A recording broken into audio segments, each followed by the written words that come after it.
Assalamualaikum warahmatullahi wabarakatuh. Selamat pagi sedulurku kabeh. Selamat pagi saudaraku. Jumpa lagi dengan saya Om Icun di kanal Lajon Motovlog Gunung Kidul. Waduh, padahal utuh gue kanal ini. Ya seperti biasa ya bosku, kados padatan saya memvideokan perjalanan saya dalam rangka untuk dokumentasi bosku.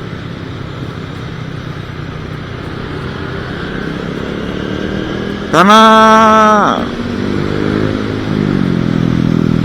ini akan menjadi momen-momen yang bisa disimpan. Seperti yang saya bilang dulu, bahwasanya dokumentasi perjalanan nantinya bisa buat cerita anak cucu bosku.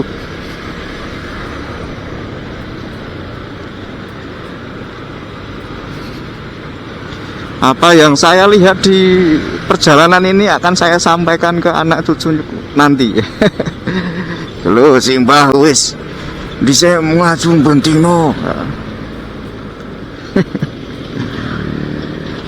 Kalau disimpan di YouTube kan sampai kapanpun akan tetap ada gitu videonya. Kalau disimpan di drive pribadi, nanti kalau harddisknya rusak atau perangkatnya rusak, nanti nggak bisa dilihat lagi bosku. Ngono kuwi, biar bisa buat cerita anak cucu bosku, dan bisa buat motivasi kalau laju itu menyenangkan. Banyak temennya,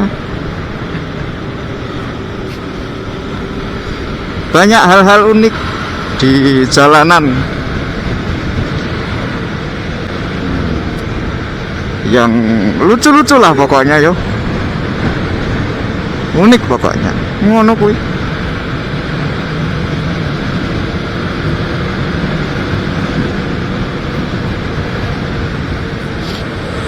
Informasi cuaca hari ini bosku, langit berawan, sedikit ada biru-birunya, itu tandanya langit sedikit cerah.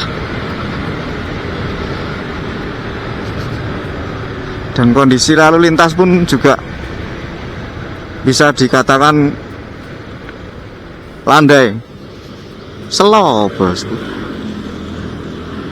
Ngono.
Bulan hari ini bulan sekarang itu bulan apa ya? Bulan Februari ya.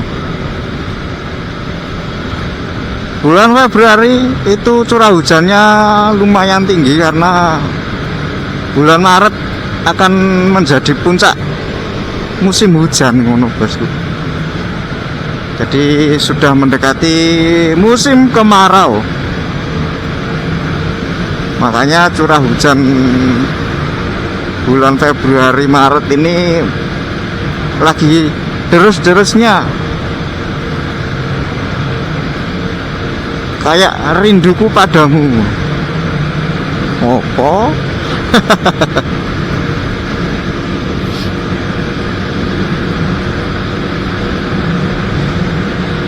Setiap pulang kerja itu selalu hujan ya bos, selalu hujan bosku. Jadi nggak bisa mau video kan. Nah pas saya itu nggak mau video kan, pasti ada hal-hal yang menyebalkan. Kemarin itu saya nyaris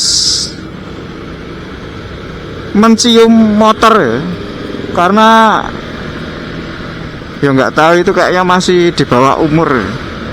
Naik motor dia nyalip mobil tanpa ya, nyalip mobilnya itu di tikungan kiri ya, otomatis kan dari arah berlawanan itu blind spot ya.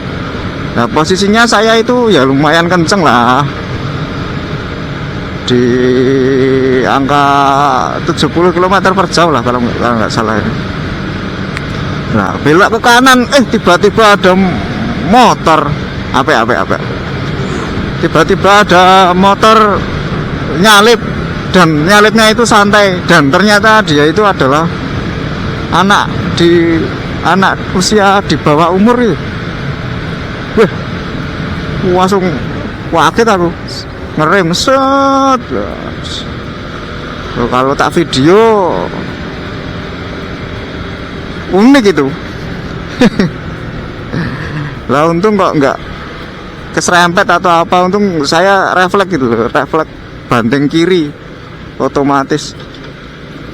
Kalau misalkan saya refleksnya agak lemot, delalah lemot, saya nggak sempet banting kiri lah, adu banteng bosku. Nah, begitu ya. Nah, sebaiknya untuk usia-usia di bawah umur itu ya kalaupun terpaksa harus pakai sepeda motor ya di daerahnya aja, maksudnya di kampung gitu aja. Jangan sampai di jalan raya ya bosku, jalan nasional itu sangat membahayakan dirinya dan membahayakan orang lain tentunya menurut bosku. Ya, saya kaget sampai ini bosku, deg-degan gitu loh saya itu, sampai ginjal saya itu cenut. aduh, untung lele ya, bisa bocah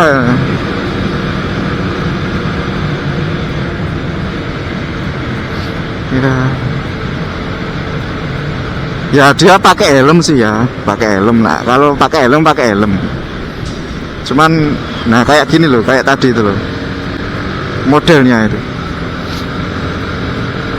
Jadi memang sih anak-anak zaman sekarang itu udah pinter ya, naik motor, penggunaan gadget itu udah pinter.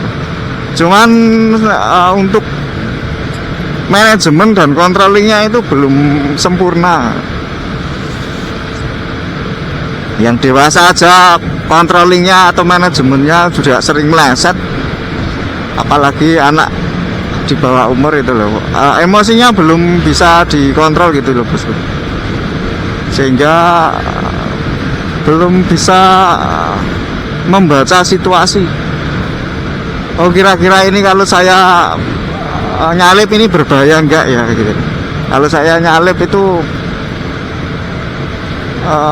kok belakang itu kaget enggak atau dan lain sebagainya, itu belum ada manajemen seperti itu bosku. Karena yo dulu saya seperti itu. Dan itu sangat tidak baik sekali ngono bosku.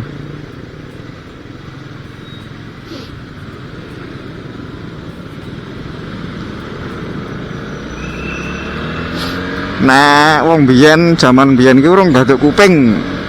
Udah bisa naik motor, udah bisa kenceng, udah bisa belok-belok. udah. Tapi untuk controllingnya memanajemen resikonya itu masih belum bisa maksimal gitu. Kayak saya dulu waktu SMP, wah ngeri ya. Untung saya itu diselamatin sama Tuhan sampai hidup sampai sekarang itu. Nah dulu itu saya itu wah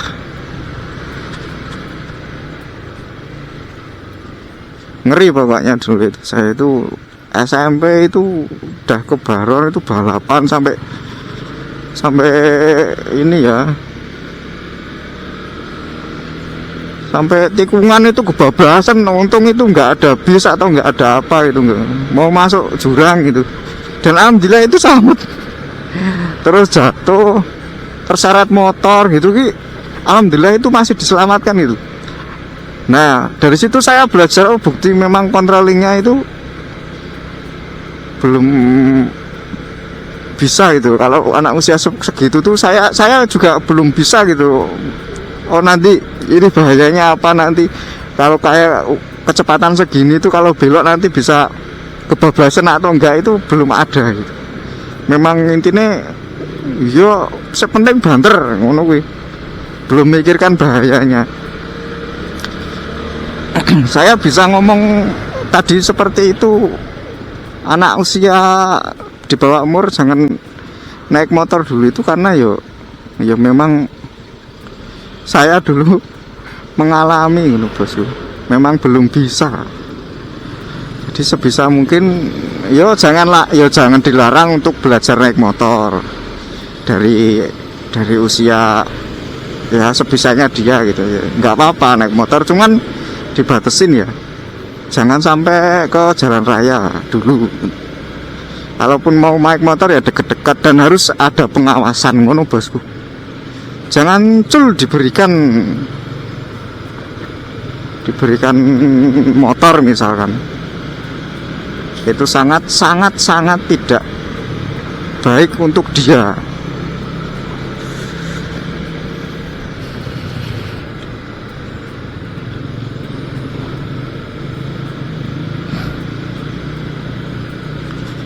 Begitu bosku.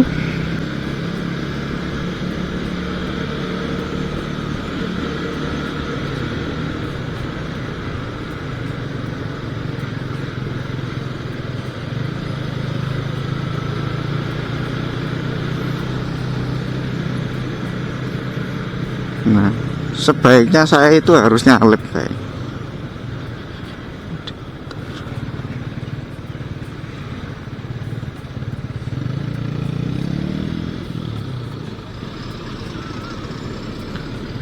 Karena kalau nggak nyalip resiko kena jebakan Batman bosku.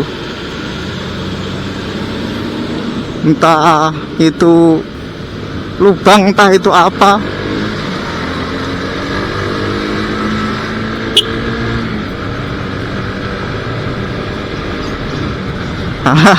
Banyak sekali kejadian bosku.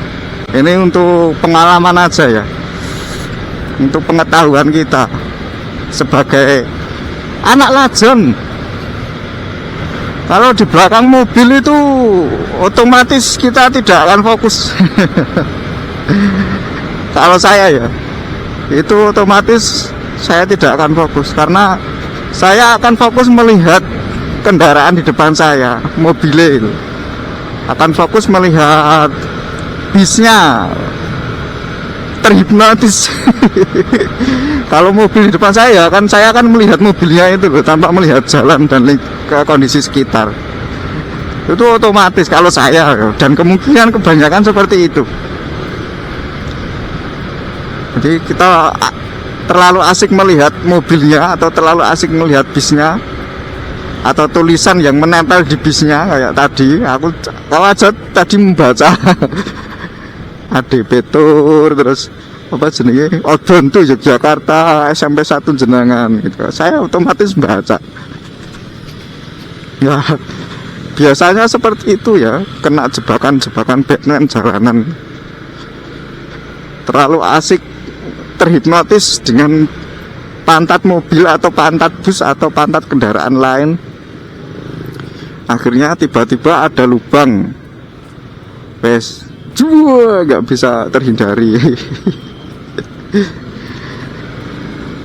Ya kalau lubang sih paling cuman keluar kata mutiara ya. Kalaupun jatuh pun jarang gitu loh, kalau memang nggak terlalu dalam dan kita masih dalam posisi yang normal gitu. Kalau satu tangan gini pasti jatuh, tapi kalau posisi normal gini insya Allah tidak ya. Paling cuman kata mutiara aja yang keluar gitu. Cuang, sama motornya rusak.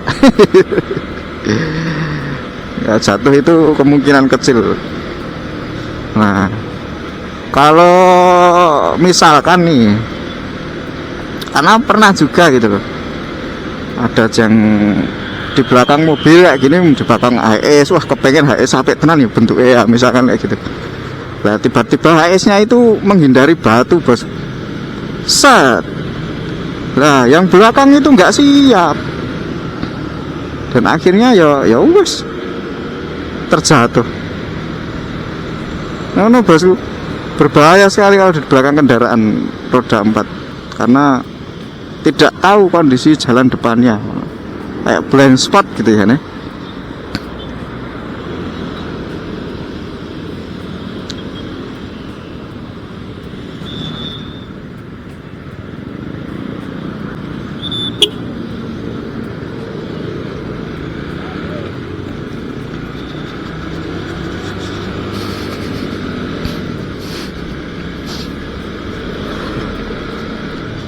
Nah kejadian di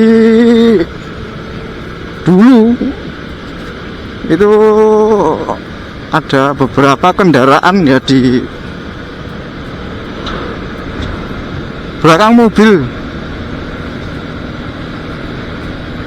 Nah yang paling belakang mobil itu ada motor Ninja, oke.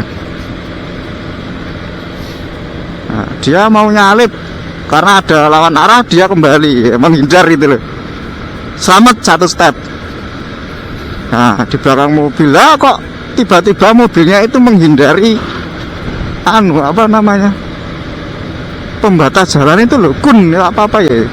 Jadi gini lah, otomatis yang belakang kan nggak siap karena nggak ngelihat depan gitu loh. Akhirnya si Ninja itu nabrak kun itu, akhirnya terjatuh. Waduh, kan gitu loh.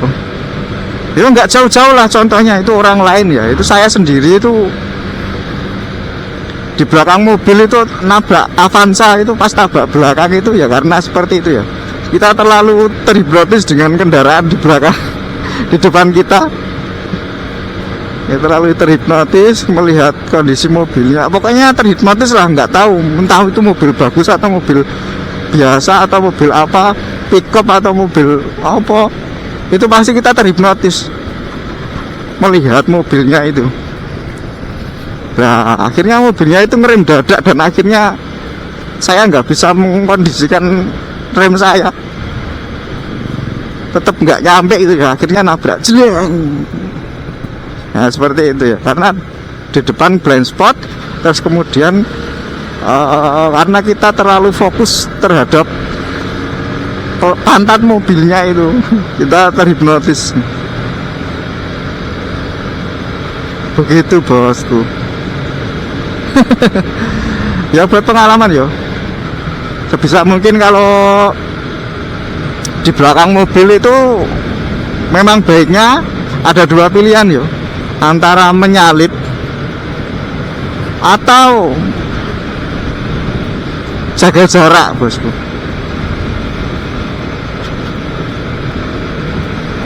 Jadi jarak aman antara kendaraan dengan kendaraan itu ya kurang lebih 5 meter lah, 5 meter jarak aman untuk kecepatan sekian ya. Untuk kecepatan tinggi ya memang jaraknya agak jauh, bisa mungkin biar ketika ada apa-apa kita bisa mengkondisikan kendaraan kita ya. Misalkan ada lubang, kita udah siap-siap untuk menghindar.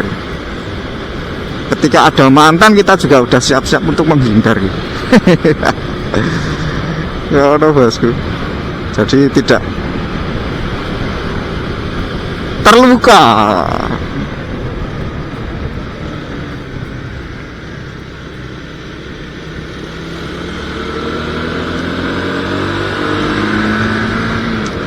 Sedikit tips dan pengalaman ya bosku, dari pengalaman ya bosku, karena saya sudah berulang kali mengalami kejadian tersebut, dan itu sangat membagongkan bosku, dan gak ada yang bisa disalahkan gitu loh.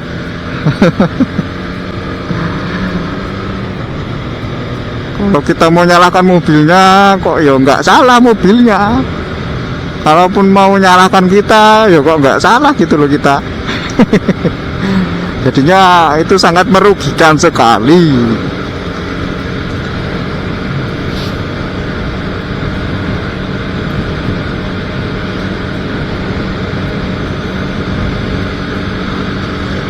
Begono bosku.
Soto kali kuning, soto patok kali kuning, sotonya enak sekali. Enak bosku bos, recommended ya teman-teman kalau mau jajan soto, soto kali kuning tadi mantap, sedap rasanya, serius. Kalau nggak percaya coba aja.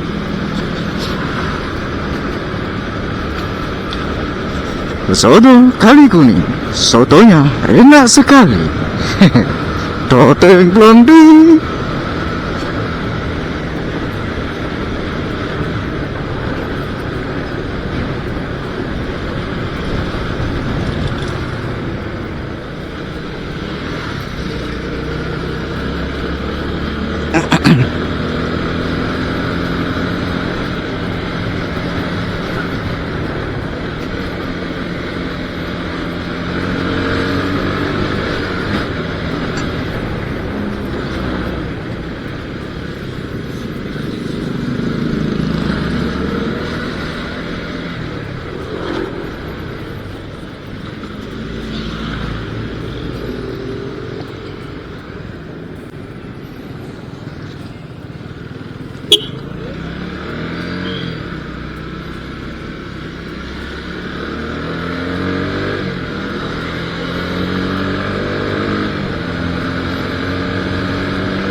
we. Berarti kan belok mau bosku. Ini kayak gitu tuh ya orang-orang kayak gitu. Aduh.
Astagfirullah.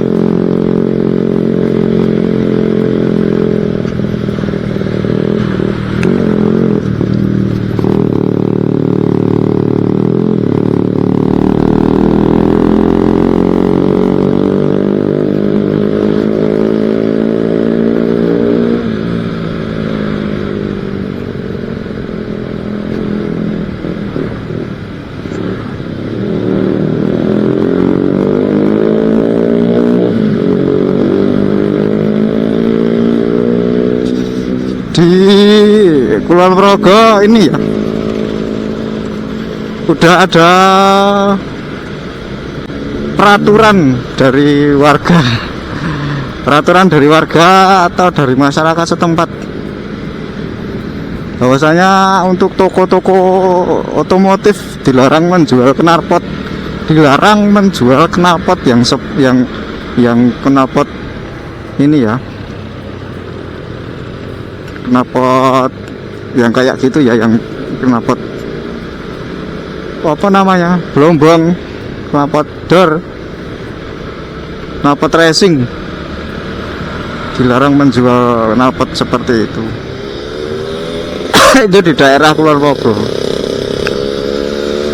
Kalau ada yang tetap menjual maka akan ada sanksi dari masyarakat atau lingkungan. Menjual aja tidak boleh, apalagi memakai, bosku. Itu di daerah Kulon Progo, bosku, di tempatnya kakak saya. Memang sudah tidak diperbolehkan ya, gitu ya. Keren ya, masyarakatnya itu tegas.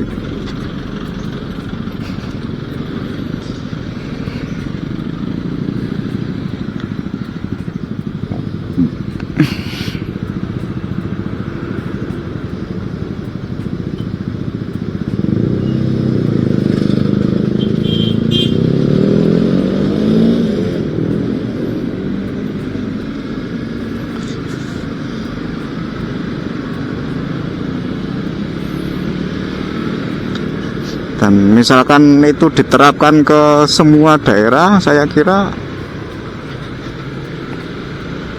akan lebih kondusif.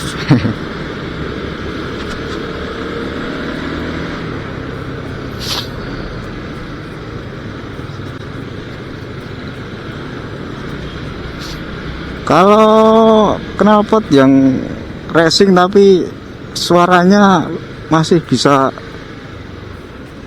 lebih halus, nggak apa-apa sih. Kayak knalpot pedetan ya knalpot dibikin, knalpot standarnya dibikin semi racing, itu nggak apa-apa sih, nggak terlalu berisik. Tapi kalau yang tadi itu bener-bener knalpot racing, dan itu digunakan di lintasan harusnya. Kalau di lintasan balap sih oke aja ya, karena yang memang harus seperti itu ya, untuk mendongkrak performa sepeda motor memang harus menggunakan knalpot racing yang menggunakan exhaust racing. Tapi untuk digunakan di pemukiman kayaknya kurang tepat aja sih. Ya boleh, teman, kurang tepat aja. Karena dulu saya juga pakai. Jadi bukan berarti saya itu nggak suka itu karena nggak pernah pakai, enggak. Saya itu dulu pernah pakai dan sempat